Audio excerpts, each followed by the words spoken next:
I came out here and looked through the dumpsters. This time, I didn't just look through these two. I went down there and I looked through every one of these down through here on both sides, that side and this side. Specifically looking for cardboard. Wanted cardboard boxes. You know, clean enough cardboard. I didn't want to make a mess putting it in my truck, but I found a bunch of cardboard. And I could have gotten a bunch more today. Usually Saturdays are the day, you know, that we end up with a good bit of cardboard. It's a nice day. It feels good over here in the shade. But anyway, I'll show you what I've done in the back of my truck. Alright, so I got the back of this packed. Got a good bit of cardboard all on the back seat of this. And then back here, I'll pull down the tailgate and I'll show you what I got under here.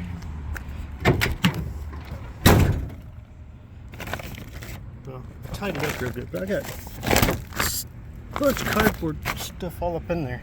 It's kind of hard to see it because I got these chunky things there.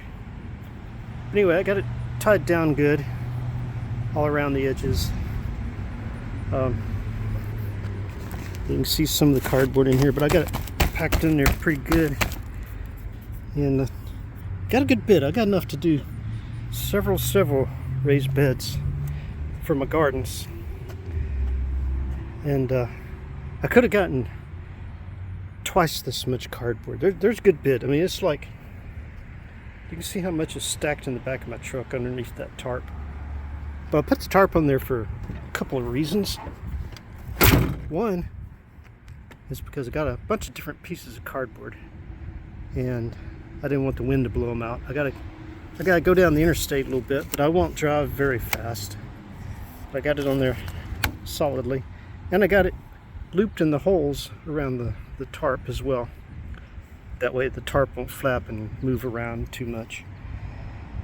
So, with what I've got in the back up there and what I've got here, should go a long ways towards my raised bed gardens.